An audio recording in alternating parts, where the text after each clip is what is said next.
खबरें आप तक। डैन न्यूज में आप सभी दर्शकों का स्वागत है।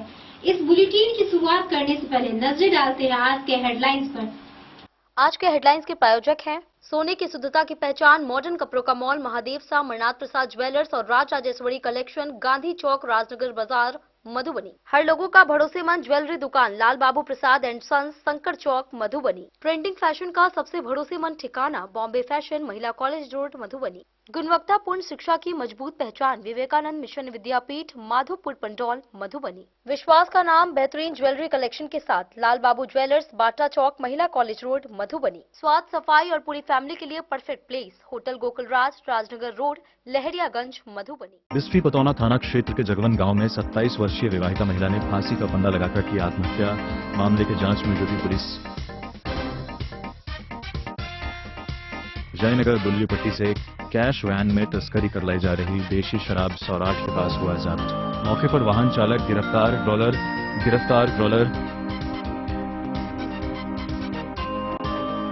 जयनगर में प्रतिबंधित लॉटरी कारोबार पर पुलिस की छापेमारी।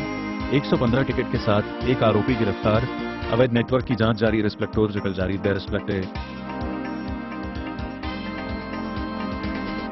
रहिका थाना क्षेत्र के सप्ता गांव में पुलिस ने छापेमारी कर 150 ग्राम गांजा के साथ महिला तस्कर हुई गिरफ्तार, भेजा जेल चुकंदर। मधुबनी शहर में तेज आंधी तूफान से हुआ लाखों का नुकसान। कई जगह होर्डिंग और पेड़ गिरने से हुआ आवाजाही बाधित। बेनीपट्टी पीएचसी में आंधी तूफान व मूसलाधार बारिश से हुआ भारी नुकसान। पेड़ व बिजली खंभा गिरने से वाहन क्षतिग्रस्त। बिजली व्यवस्था ठप होने पर ओपीडी सेवाएं रही बाधित। अंतर मधवापुर प्रखंड के क्षेत्र में 15 मिनट की ओलावृष्टि से छप्पर व शेड हुआ क्षतिग्रस्त। सब्जी व फल फसलों को व्यापक मात्रा में नुकसान। क्लोस्टी एल और बाबूबरही थाना क्षेत्र के परसा गांव में वज्रपात से कई लोग हुए घायल। प्रशासन ने पहुंचकर क्षति की आकलन व राहत प्रक्रिया शुरू की।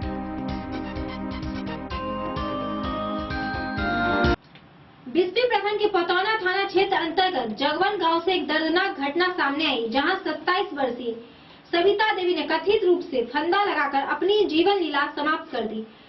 प्राथमिक जानकारी के अनुसार यह घटना के पीछे पति पत्नी के बीच की आपसी विवाद बताई जा रही है। सूचना मिलते ही पुलिस मौके पर पहुंची और शव को कब्जे में लेकर पोस्टमार्टम के लिए मधुबनी सदर अस्पताल भेज दिया है। बिस्फी पतौना थाना क्षेत्र के जगवन गांव में एक विवाहिता द्वारा फंदे से लटककर आत्महत्या करने का मामला सामने आया है। घटना के बाद पूरे इलाके में सनसनी फैल गई है। प्राप्त जानकारी के अनुसार जगवन गांव निवासी शंकर शाह की 27 वर्षीय पत्नी सविता देवी ने बीती रात अपने कमरे में गले में फंदा लगाकर आत्महत्या कर ली। वह 2 बच्चों की मां थी, जबकि उसका पति बाहर रहकर मजदूरी करता है। बताया जा रहा है कि रात में मोबाइल पर पति से बातचीत के बाद वह अपने बच्चों के साथ कमरे में सोने चली गई थी। सुबह देर तक दरवाजा नहीं खुलने पर परिजनों को संदेह हुआ। अंदर मौजूद बच्चों ने जब दरवाजा खोला तो सविता को फंदे से लटका हुआ पाया गया।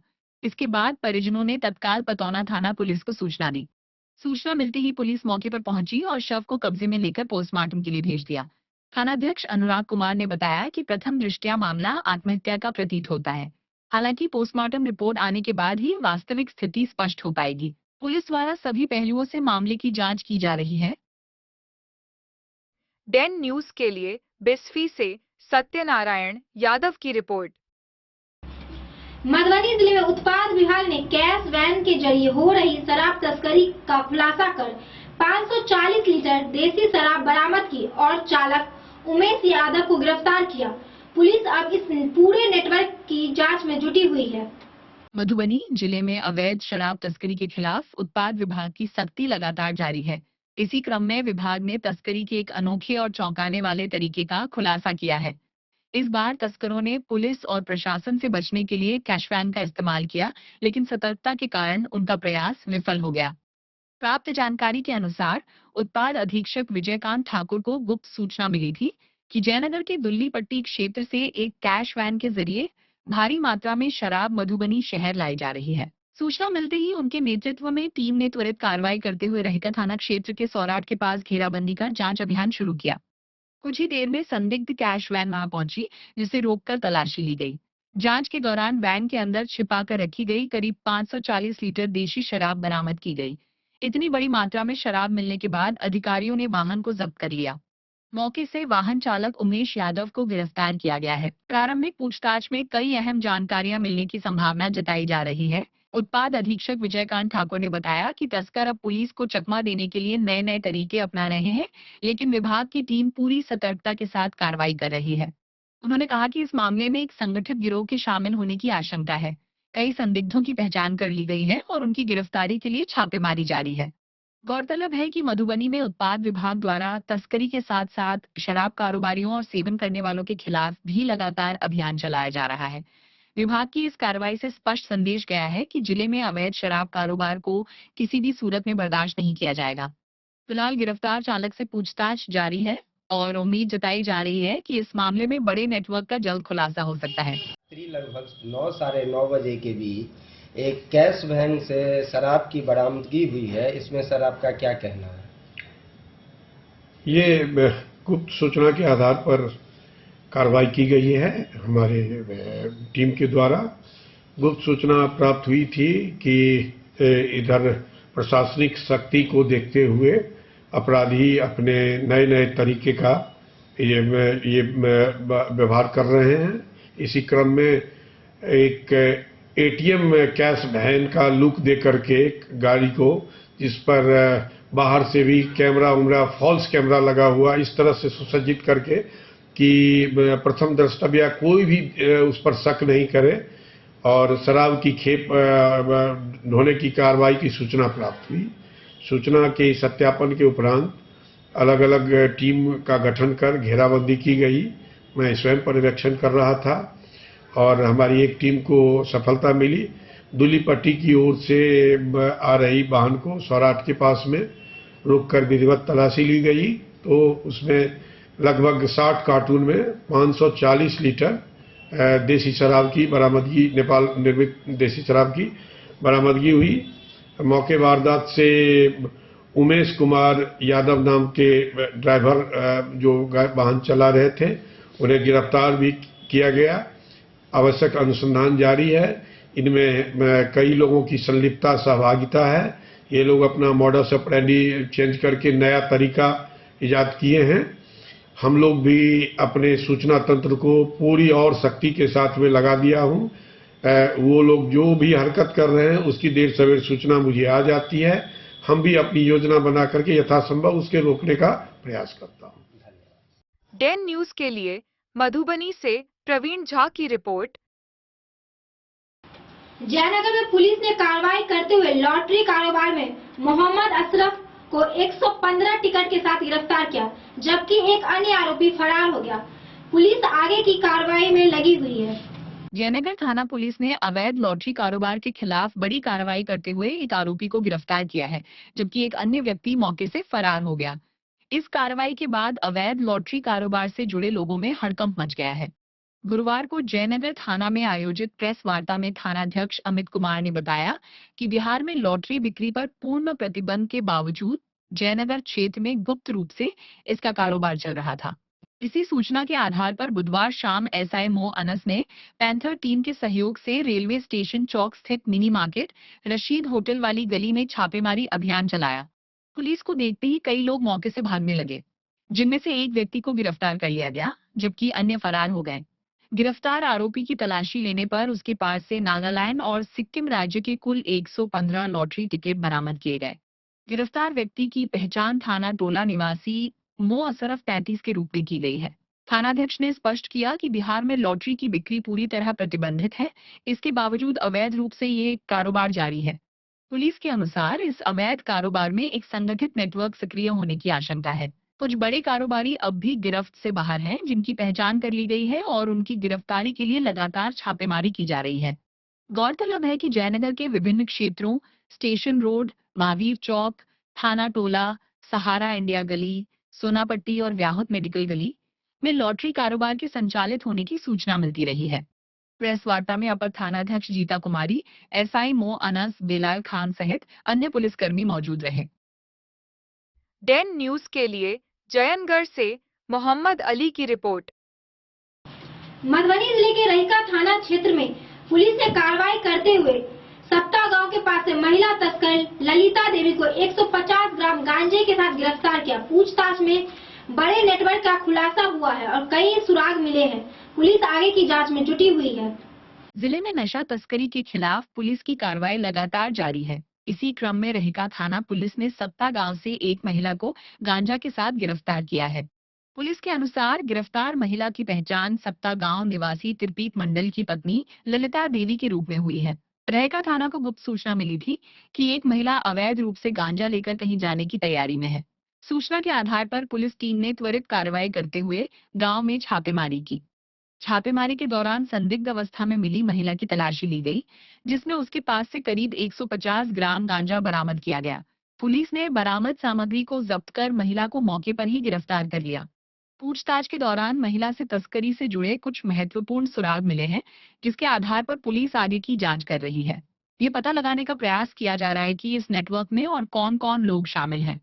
पुलिस ने बताया कि आरोपी महिला के विरुद्ध संबंधित धाराओं में मामला दर्ज कर लिया गया है। आवश्यक कानूनी प्रक्रिया पूरी करने के बाद उसे न्यायिक हिरासत में भेज दिया गया है। रहिका थाना पुलिस का कहना है कि जिले में नशा तस्करी के खिलाफ अभियान लगातार जारी रहेगा और इसमें शामिल किसी भी व्यक्ति को बख्शा नहीं जाएगा। डेन न्यूज के लिए मधुबनी से प्रवीण झा की रिपोर्ट। मधुबनी जिले में आंधी तूफान वज्रपात ओलावृष्टि से भारी नुकसान हुआ है। पेड़ गिरने से यातायात बाधित हुई। आपको बता दें कि 13 नंबर गुमटी चौक पर होल्डिंग गिरने से एक बड़ा हादसा होते होते बच गया। कई कच्चे के घर क्षतिग्रस्त हुए। प्रशासन नुकसान का आकलन कर राहत देने की तैयारी कर रही है। मधुबनी शहर में बीती रात आए तेज आंधी तूफान, वज्रपात और ओलावृष्टि ने व्यापक तबाही मचाई। सुबह होते ही विभिन्न इलाकों से नुकसान की खबरें सामने आने लगी। कई स्थानों पर बड़े पेड़ जड़ से उखड़कर सड़कों पर गिर गए, जिससे यातायात बाधित हो गया और लोगों को आवागमन में भारी परेशानी का सामना करना पड़ा। शहर के 13 नंबर गुमटी चौक पर एक बड़ा हादसा टल गया, जब नगर निगम का एक विशाल लोहे का होल्डिंग अचानक गिर पड़ा। उस समय वहां से गुजर रहे कई लोग बाल बाल बच गए। प्रत्यक्षदर्शियों के अनुसार समय में थोड़ा भी अंतर होता तो गंभीर हादसा हो सकता था। घटना की सूचना मिलते ही स्थानीय लोगों ने स्थिति संभालने का प्रयास किया।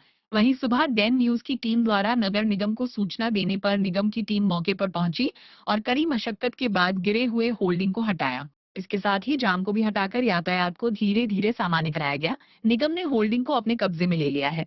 इस प्राकृतिक आपदा का असर खासकर गरीब तबके पर अधिक देखा गया है। तेज आंधी के कारण कई कच्चे घरों की छत उड़ गई, जिससे कई परिवार बेघर हो गए। साथ ही टिन शेड और अन्य संरचनाएं भी क्षतिग्रस्त हो गई हैं, जिससे लोगों का जनजीवन प्रभावित हुआ है। नगर प्रशासन द्वारा विभिन्न क्षेत्रों में हुए नुकसान का आकलन किया जा रहा है। प्रारंभिक अनुमान के अनुसार लाखों रुपए की क्षति हुई है। प्रशासन ने लोगों से खराब मौसम के दौरान सतर्क रहने और सुरक्षित स्थानों पर रहने की अपील की है। साथ ही जल्द राहत एवं सहायता कार्य शुरू करने का आश्वासन दिया है।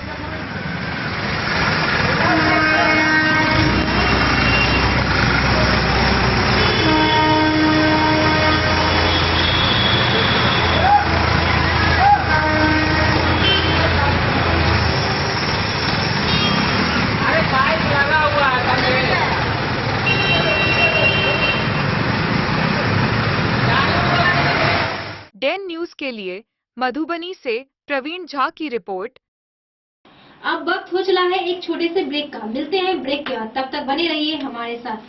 त्योहार और शादी विवाह का सीजन आ गया है और इसी सुनहरे मौके पर राजनगर के विश्वसनीय प्रतिष्ठान महादेव शाह अमरनाथ प्रसाद ज्वेलर्स और Raj Rajeshwari collection RP mall अपने ग्राहकों के लिए लेकर आया है शानदार ऑफर। अब सोने चांदी के गहनों के मेकिंग चार्ज पर 32% तक की पाई छूट और डायमंड ज्वेलरी पर भी 22% तक का विशेष डिस्काउंट।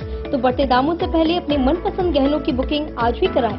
वहीं राज राजेश्वरी कलेक्शन आरपी मॉल में साड़ी, सूट, लहंगा, कुर्ता पैजामा, शेरवानी, जींस, शर्ट, बच्चों के कपड़े और बेडशीट का आकर्षक व नवीनतम कलेक्शन भी उपलब्ध है और इन सभी कपड़ों पर मिल रहा है फ्लैट 32% तक का डिस्काउंट। तो देर किस बात की, इस त्योहार और शादी सीजन को बनाए और भी खास। केवल महादेव शाह अमरनाथ प्रसाद ज्वेलर्स और Raj Rajeshwari collection RP mall के साथ। हमारा पता है गांधी चौक, राजनगर बाजार, मधुबनी।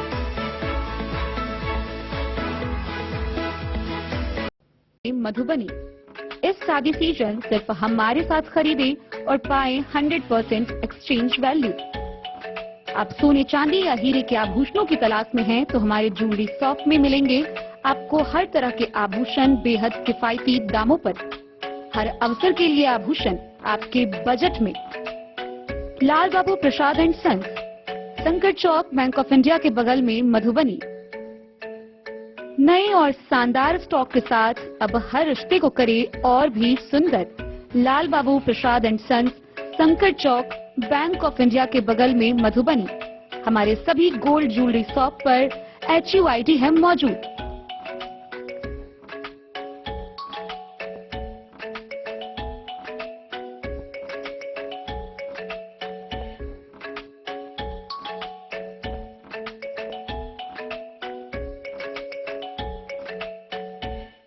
ट्रेंड के इस जमाने में क्या आप भी चाहते हैं स्टाइलिश और फैशनेबल कपड़े? क्या आप अपने लुक को अपग्रेड करना चाहते हैं? अगर हाँ, तो आज ही आएं Bombay fashion readymade sari showroom. हमारे पास पुरुषों, महिलाओं और बच्चों के लिए है नए से नए फैशन ट्रेंड में कपड़े और एक्सेसरीज का लार्ज कलेक्शन, आपके बजट और हर अवसर के लिए खास। चाहे काम के लिए हो नए आउटफिट की तलाश, या पार्टी के लिए ड्रेस, या किसी खास अवसर के लिए सूट, सलवार और साड़ी, हमारे पास है हर एक ब्रांड। क्रिम्सन क्लब, मुफ्ती, टर्टल और किलर के SIS स्टोर्स। इसके अलावा रेमंड, स्पार्की, जॉकी, लक्ष्मीपति, मान्यवर, ब्लैकबेरी, नवाब पार्कर जैसे बड़े ब्रांड। तो देर किस बात की, आज ही आए बॉम्बे फैशन साड़ी एवं रेडीमेड शोरूम। हमारा पता है महिला कॉलेज रोड, मधुबनी।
लाल बाबू ज्वेलर।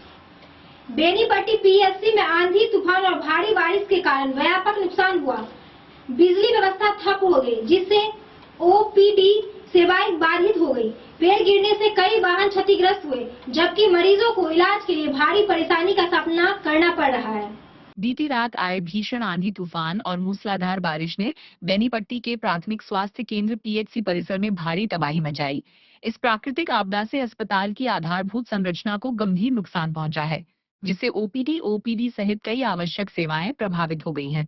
प्राप्त जानकारी के अनुसार PHC के चिकित्सक डॉक्टर अनिल कुमार तूफान शुरू होने से कुछ समय पहले अपनी गाड़ी अस्पताल परिसर में खड़ी कर चुके थे। वे गाड़ी से सामान निकालकर अपने कक्ष में पहुंचे ही थे कि अचानक तेज आवाज के साथ नीम के पेड़ की एक बड़ी टहनी उनकी गाड़ी पर गिर गई। इस घटना में वाहन बुरी तरह क्षतिग्रस्त हो गया। हालांकि राहत की बात ये रही कि उस समय गाड़ी में कोई मौजूद नहीं था। वहीं परिसर में खड़ी एक युवक की पल्सर बाइक भी बिजली के खंभे के गिरने से दबकर क्षतिग्रस्त हो गई। इतनी बड़ी घटना के बावजूद किसी के हताहत होने की सूचना नहीं है। तूफान का असर अस्पताल की बिजली और तकनीकी व्यवस्था पर भी पड़ा है। बिजली का खंभा गिरने से पूरे परिसर की विद्युत आपूर्ति बाधित हो गई है। आपातकालीन स्थिति के लिए लगाया गया जनरेटर कनेक्शन भी खराब हो गया है, जिससे स्थिति और गंभीर हो गई है। इसके अलावा अस्पताल परिसर में लगे कई CCTV कैमरे और सोलर लाइटें टूट गई हैं, जबकि वाईफाई टावर भी गिरकर क्षतिग्रस्त हो गया है। इसके कारण अस्पताल का ऑनलाइन कार्य और संचार व्यवस्था पूरी तरह ठप हो गई है। बिजली और तकनीकी संसाधनों के अभाव में OPD सेवा बुरी तरह प्रभावित हो रही है। अंधेरे और अव्यवस्था के कारण स्वास्थ्य कर्मियों को काम करने में कठिनाई हो रही है, जिससे दूर दराज से आए मरीजों को परेशानी का सामना करना पड़ रहा है। अस्पताल प्रशासन द्वारा नुकसान का आकलन किया जा रहा है और जल्द से जल्द सेवाओं को सामान्य करने के प्रयास किए जा रहे हैं। डेन न्यूज के लिए बेनीपट्टी से विनोद कुमार की रिपोर्ट। मलबापुर में 15 मिनट की ओलावृष्टि से भारी नुकसान हुआ। खप्पर के घर टूट गए, सीमेंट सेट क्षतिग्रस्त हो गए। सब्जी, आम व लीची की फसलें पूरी तरह से बर्बाद हो गई, जिससे किसानों को बहुत परेशानी हुआ है, बहुत ही ज्यादा नुकसान हुआ है। मधवापुर प्रखंड क्षेत्र के बासुकी, बिहारी, रैमा व साहर घाट समेत विभिन्न इलाकों में ओलावृष्टि हुई। बुधवार की शाम हुई करीब 15 मिनट की ओलावृष्टि ने इलाके व्यापक क्षति पहुंचाई। लोगों के खपड़ैल छप्पर चकनाचूर हो गए। सीमेंट के शेडों को ओला ने की छलनी कर दी। सबसे अधिक सब्जी उत्पादक मरमाहत हुए। आम व लीची के फल तो अधिकतर जगहों पर पहले नष्ट हो चुके हैं। जो कुछ आंशिक रूप से कहीं कहीं दिख रहे थे, उसे भी पत्थरों की बारिश ने पूरी तरह चौपट होकर दिया।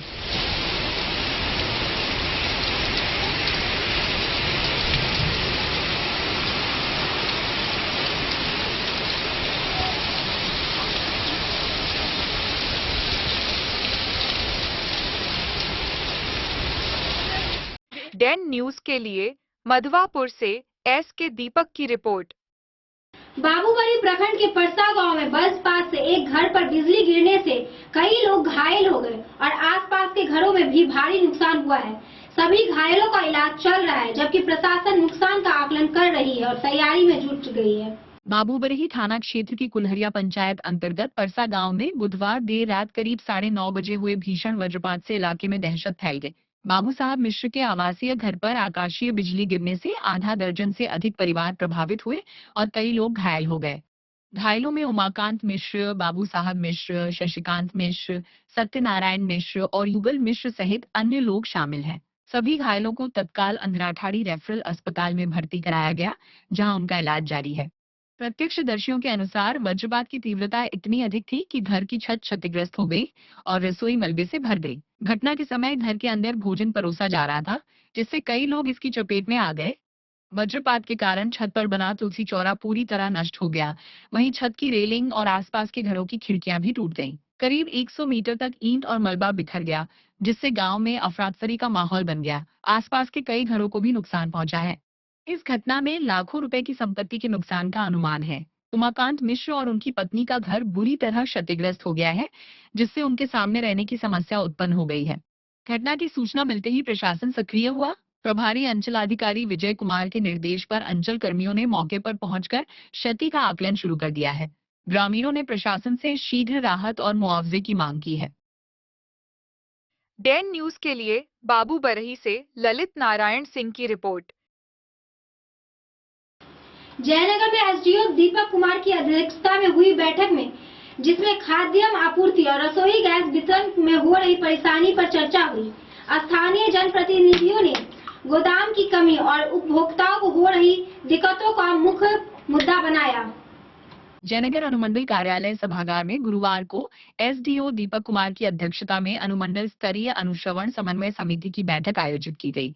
बैठक में विभिन्न विभागों के अधिकारी एवं जनप्रतिनिधि उपस्थित रहे।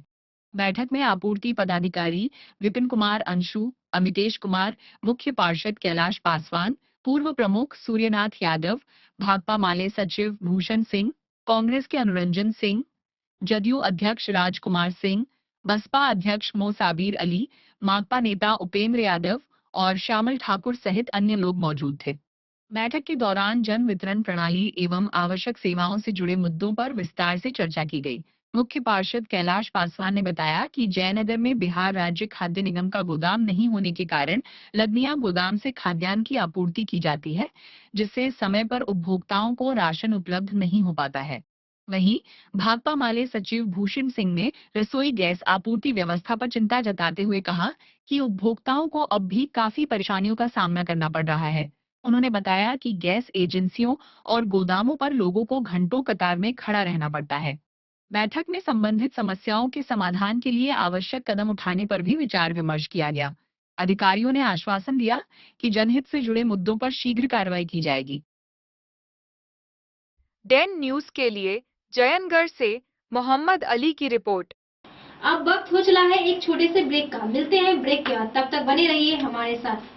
दोस्तों, इस वक्त मैं मौजूद हूँ लहरियागंज मधुबनी में और आज आप लोगों को मधुबनी का एक ऐसा होटल के बारे में जानकारी दूंगा जो कि मधुबनी का पहला 4 स्टार होटल है और 7 मंजिले का। साथ ही साथ जो है इस होटल के अंदर जो है 5 से ज्यादा हॉल है और लोगों की कैपेसिटी की बात करूँ तो 20 लोगों से लेकर 700 लोगों तक का कैपेसिटी है। चलिए आप लोग घुमाते हैं और बताते हैं, पूरी जानकारी देते हैं होटल गोकुल राज का।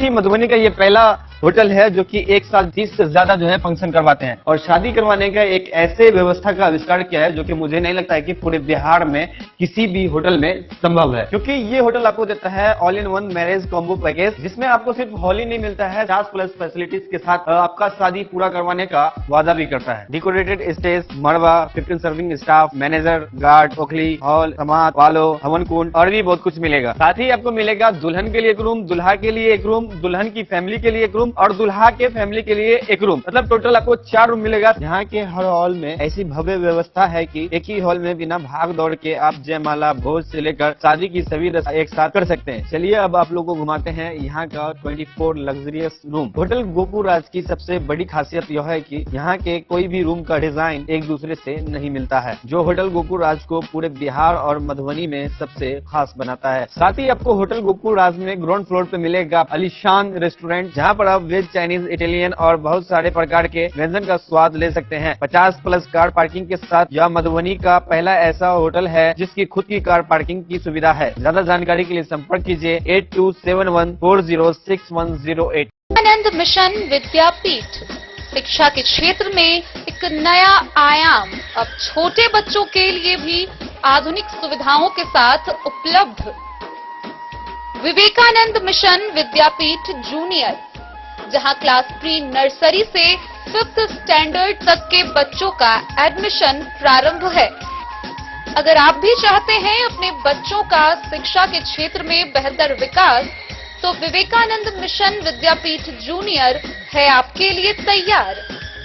2.5 से 10 वर्षों के बच्चों के लिए आपको मिलेगा आधुनिक सुविधाओं के साथ एक बेहतर शिक्षा का माहौल। सीबीएसई बेस्ड करिकुलम सिलेबस के साथ साथ स्टूडेंट्स होंगे art and craft, game and sports और कल्चरल एक्टिविटीज में अव्वल। इंग्लिश मीडियम के माहौल के बीच स्टूडेंट्स बनेंगे स्मार्ट, जहां किताबी ज्ञान के साथ साथ हर क्षेत्र में स्टूडेंट्स होंगे अवेयर। हॉबीज और इंटरेस्ट को मिलेगी प्राथमिकता। तो आइए और अपने बच्चों के बेहतर भविष्य के लिए आज ही नामांकन करवाइए। विवेकानंद मिशन विद्यापीठ जूनियर, हमारा पता है सिरहुत कॉलोनी, नगर परिषद में। क्या आप अपने घर के किसी खास कार्यक्रम को बनाना चाहते हैं और भी खास, चाहे शादी विवाह हो, पूजा पाठ, जन्मदिन या कोई भी शुभ अवसर? अब आपको अलग अलग दुकानों में भटकने की बिल्कुल जरूरत नहीं, क्योंकि मधुबनी का भरोसेमंद नाम Lala general store tent and light sound लेकर आया है आपके हर आयोजन का संपूर्ण समाधान, वो भी एक ही छत के नीचे। यहाँ मिलती है आकर्षक विवाह मंडप सजावट, फूलों की खूबसूरत डेकोरेशन, वीडियोग्राफी व फोटोशूट की है सुविधा उपलब्ध। साथ ही साइबर कैफे सेवा, जो है online form print out, scanning और अन्य डिजिटल कामों के लिए एकदम आसान समाधान। और अब आपके कार्यक्रम को और भी खास बनाने के लिए रंगारंग कार्यक्रम, लाइव म्यूजिक और इंटरटेनमेंट की शानदार व्यवस्था, मेहमानों के लिए गाड़ी भाड़ा की आसान सुविधा और अनुभवी कारीगरों की कुशल टीम। साथ ही मिलेगा दूध, दही, ठंडी कोल्ड ड्रिंक, आइसक्रीम और स्वादिष्ट मिठाइयों के साथ पकवानों की पूरी सामग्री। शादी और भोज के लिए टेंट, कुर्सी, बर्तन और लाइटिंग, साथ ही बड़े आयोजनों के लिए बल्क ऑर्डर और होम डिलीवरी की भी सुविधा उपलब्ध है। हमारा पता है Lala general store tent and light sound, ward number 11, Batuk Bhairav Chowk, Sapta, Madhubani. तो देर किस बात की, आज ही संपर्क करें और अपने हर खास पल को बनाएं शानदार।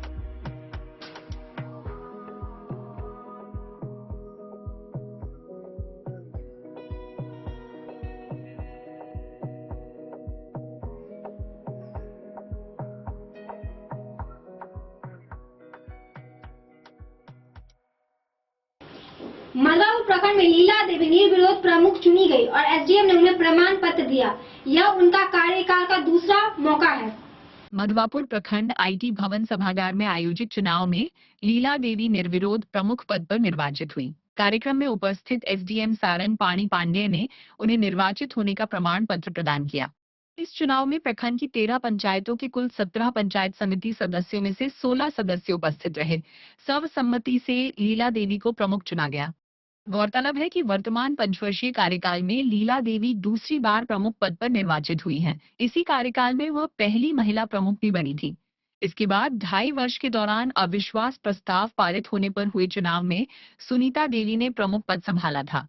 हालांकि बीते 9 मार्च को सुनीता देवी के खिलाफ भी अविश्वास प्रस्ताव पारित हो गया, जिसके बाद एक बार फिर प्रमुख पद के लिए चुनाव कराया गया। इस प्रकार वर्तमान पंचवर्षीय कार्यकाल में अब तक 3 बार प्रमुख पद के लिए चुनाव हो चुका है। डैन न्यूज के लिए मधवापुर से एस के दीपक की रिपोर्ट। मधेपुर में यूनिसेफ व संस्थानों के साथ डिजास्टर रिस्क रिडक्शन पर बैठक हुई।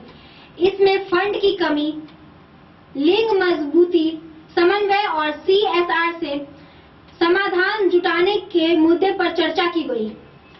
कोसी निरीक्षण सभागार में आपदा जोखिम न्यूनीकरण डिजास्टर रिस्क रिडक्शन विषय पर एक महत्वपूर्ण बैठक आयोजित की गई। ये बैठक यूनिसेफ, बिहार इंटर एजेंसी एवं GPS-ABS के संयुक्त तत्वावधान में आयोजित हुई, जिसकी अध्यक्षता GPS-ABS के अध्यक्ष रमेश कुमार सिंह ने की।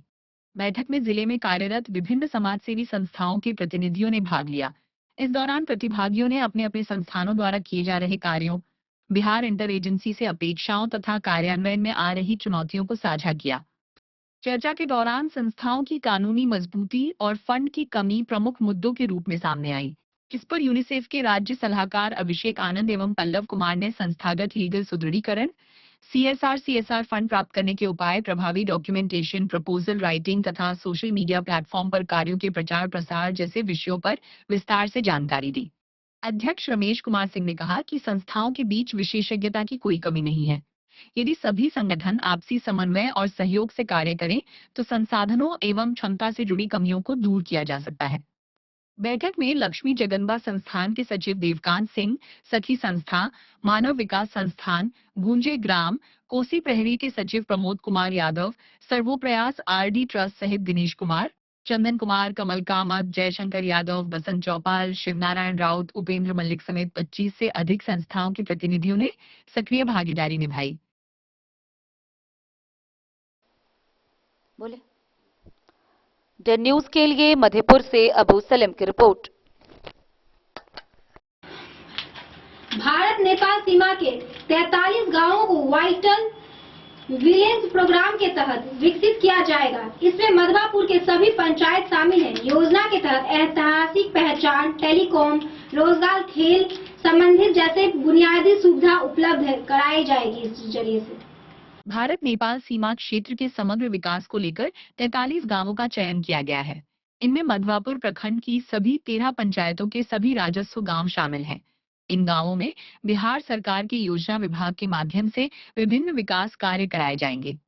प्राप्त जानकारी के अनुसार चयनित गांवों के ऐतिहासिक महत्व को रेखांकित करते हुए वहां की विरासत और पहचान को पुनर्जीवित करने की दिशा में काम किया जाएगा। वाइब्रेंट विलेज प्रोग्राम के तहत स्वतंत्रता सेनानियों की मूर्तियां उनके गांवों में स्थापित की जाएंगी।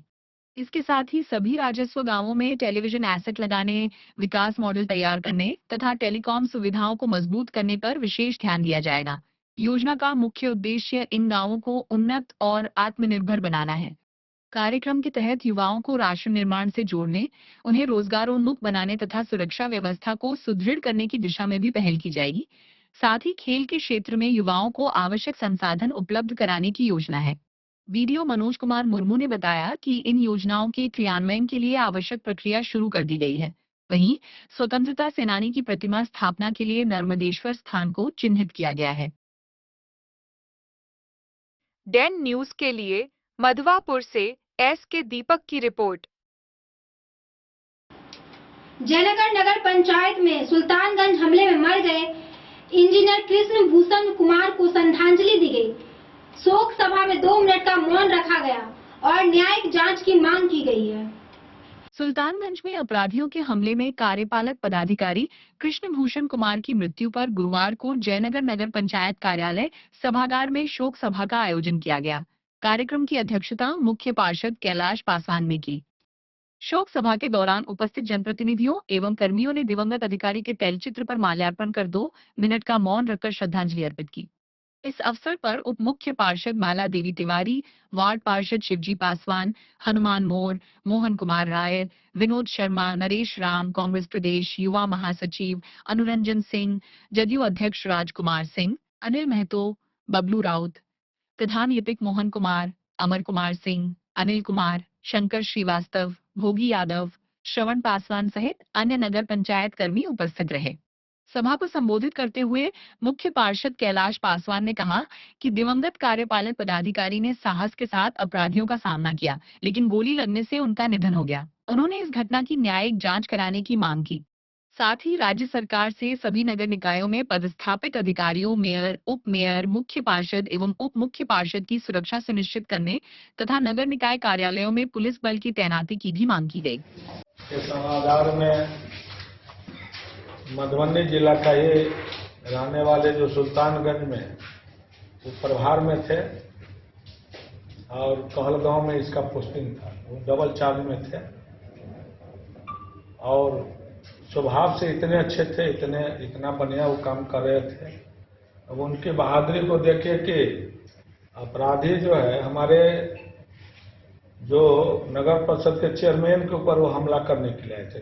मेन उसका मकसद था चेयरमैन को मारना, लेकिन यह वो अपना फर्ज निभाया और उन्होंने जाके उसके साथ प्रयास किया कि वो हमारे चेयरमैन किसी तरह बच जाए। उसके साथ काफी प्रयास किया, धक्का मुक्की भी किया।